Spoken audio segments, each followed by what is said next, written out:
आजच्या आपल्या ब्लॉगमध्ये चाललो विद्याविहारला सोमा कॉलेजमध्ये ॲडमिशनसाठी। तर बघूया सोमा कॉलेज कसं आहे। तर ठाणा स्टेशनला जायचं होतं, सो आम्ही रिक्षासाठी वेट करत होतो। सो फायनली आम्ही ठाणा स्टेशनला पोहोचलो आणि इकडे तिकीट काउंटरवर आम्ही तिकीट काढला विद्याविहारसाठी। तर हा आहे आपल्या ठाणा स्टेशनचा ब्युटिफुल व्ह्यू। सो गाइस आम्ही फायनली विद्याविहार स्टेशनला पोहोचलो। ट्रेनमध्ये गर्दी होती म्हणून क्लिप्स काढल्या नाही, तर आता डायरेक्ट कॉलेजला जाऊ। सो गाइस आपलं कॉलेज स्टेशनपासून फक्त 10 मिनिटावर आहे। सो आम्ही चालतच गेलो कॉलेजसाठी। सो गाइस हा आपल्या कॉलेजचा गेट आहे आणि इकडनं आतमध्ये गेल्यानंतर कॉलेजची पार्किंग आहे आणि इकडनं आतमध्ये जाण्यासाठी रस्ता आहे।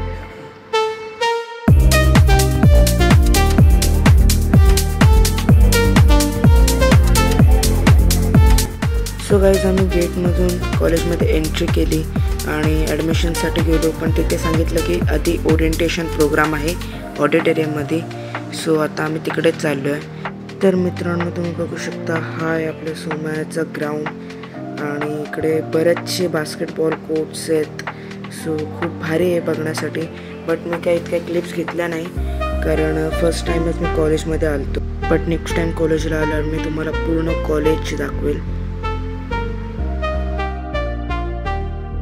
सो गाइस हा आहे आपल्या कॉलेजचा ऑडिटोरियम जिथे ओरिएंटेशन प्रोग्राम होता। सो आम्ही 1.5 तास अटेंड केला।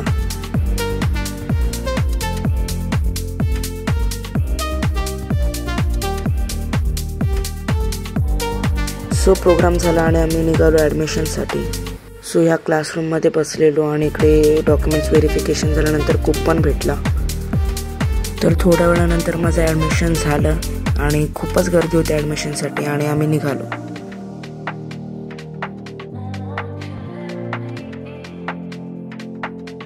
तर विद्याविहारवरून आम्ही 35 मिनिट्समध्ये पोहोचलो ठाण्याला आणि त्यानंतर रिक्षा पकडली आणि निघालो परत विटाव्याला।